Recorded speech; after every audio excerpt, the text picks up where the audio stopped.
to the terminology yang bersesuaian dengan culture tu. So the computer keep on following you, learning what you do, and there'll be so many times more powerful. So zaman digital is very important.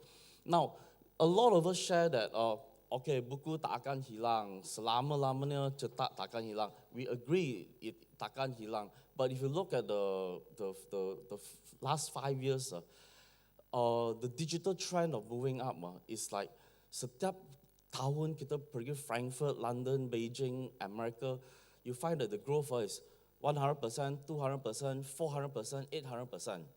Walaupun sampai sekarang is only about 20% digital, 80% is print. Kat Malaysia mungkin 2% atau 1% digital, yang lain semua print. And many of us old people think that, wow, it will not change as such. But if you look at your generasi baru, if you all go to YouTube, a magazine is an iPad that does not work. You look at it. The children actually think that, oh, when they see a traditional magazine, they guna the magazine macam iPad. They say, oi, mom, ini magazine rosak lah, ini iPad rosak lah. Because when you're young or when you're small, all right, if you grow up with the culture of technology, sekarang ni paling senang. Babysitting so much more senang. Last time you send your kids keluar, you say, oh, are we there yet? Have we tiba? And sorry. Now, you cuma buang handphone kat belakang atau iPad kat belakang, you sampai mereka masih main. So it's like, what is the background or where is your permulaan that you have? You look at the next generation, it's very different. All right? We find that the trend is moving very fast. One of the trends, I just came back last week from the London Education Technology Fair, where now we don't even attend book fair, we attend the technology fair. Dulu, all those big companies like Oxford, Cambridge, they ambil 20, 30 booth.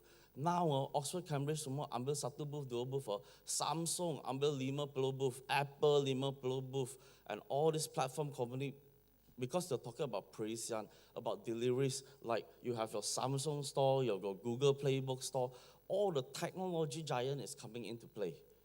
And they'll play in a very big scale, like telecoms, all those coming to play. So the trend will change very fast. Apa yang paling menakutkan when we were in London recently said, this coming September, which is the intake, a lot of schools, a lot of universities will all be online already. All the books will be online already. Apa maksud tu? That means banyak penerbit atau pengedar buku atau penjual buku akan mati. There's no more role to play already. That means kalau saya seorang author, I have a system that is tersedia. I publish saja, I get my royalty, terus accounting system segala manage, terus masuk account saya, I don't have to do anything. And the student will buy. And certain times, the pengedaran technology and the consumer will change. Last time, as they were saying, you have to be a very big publisher earning your book published. If you go to MPH Popular, kalau you publish kurang daripada 20 tajuk setahun, they will not sell your book. They say, oh, you block my vendor space. If you don't have 200 new titles, you cannot put inside the store. You have to publish more than 200 titles. That's why they always use a distributor. But zaman moden ni, walaupun you publish one title, you can actually put up in the store. So the thing is that normal people, like some of us, is that we can be super, if we publish a good book, our good books sell better than Cambridge, Oxford. Now, I'll show you an example of in UK revision guide. Revision guide sekarang ni, the most powerful revision guide in the UK is CGP. Mana orang pernah dengar Coordination Publication Group? But the revision guide beat Oxford lah, beat Longman lah, beat Cambridge lah. Mengapa? Because they put the unsur jenaka and the humor element into maths lah, science lah. So every science subject, math subject, they make it so fun. So from a little cottage industry publisher, they bring all the big boys to the knees because they have one good idea and one good concept that sells.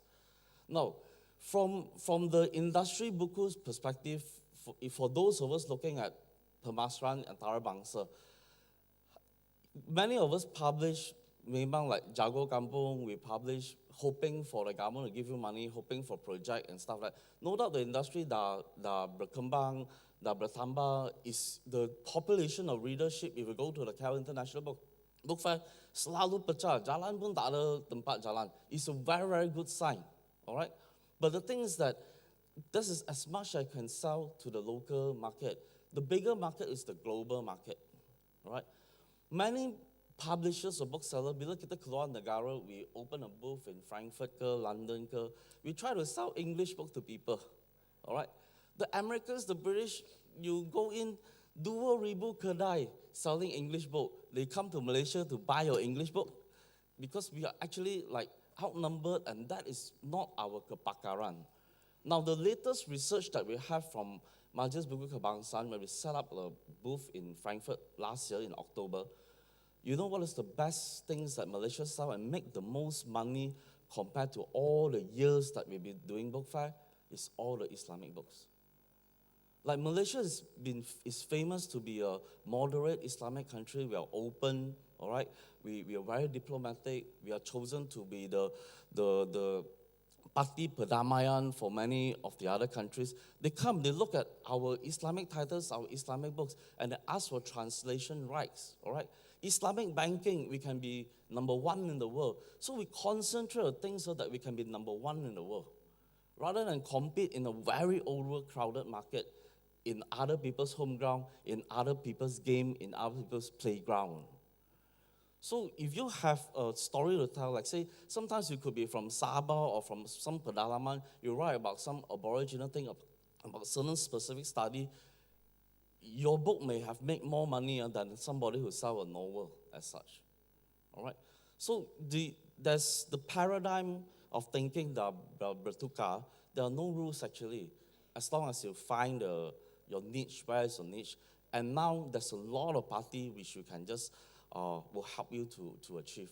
Now, satu benda yang sangat penting, especially for those of you who publish bahan ilmiah, basically, I hope the organization can conduct a course on rights 101, all right? Many people, first time you publish, you draw segala near your hak cipta, everything to be given to the penerbit. Then later you realize you cannot even use your penulisan, your karya to teach in your class because the hak belongs to the penerbit. And when the penerbit put your writing into software like Turnitin, Cobra, and so on and so forth, hak milik belongs to EBSCO, Springer, Elsevier. You tak milik your own content. You got to ask people for permission to use. Now, when you give your rights over, the most important thing is territory rights. Territory rights, that means it could be Malaysia alone, it could be state alone, it could be a certain market segment alone, it could be certain territory like Southeast Asia, Asia. You don't give total global rights away. Then the next thing is like the format, digital format, print format, CD format. You'll be very meticulous into putting each and every format, what you can give away, what you cannot give away. If you want another format, pay me more money. More of that, you see. And also the translation rights. Dalam bahasa apa, you translate, you pay the rights. Don't assign everything because your hak cipta, your intellectual property digadai. But a lot of people don't know. They just, wow, I get to be published or I'm famous. Everything goes. All right. So this is some of the sharing. Then for just now, Prof was sharing about bahan penerbitan ilmu. Actually, the country, the leadership should step in to help people terbit bahan ilmu. Bahan ilmu generally very few people read, all right. But the what do you call it? The economic multiplier that will build a country is from all this bahan ilmiah, all right. Now, 2 years ago, I have a big shock when China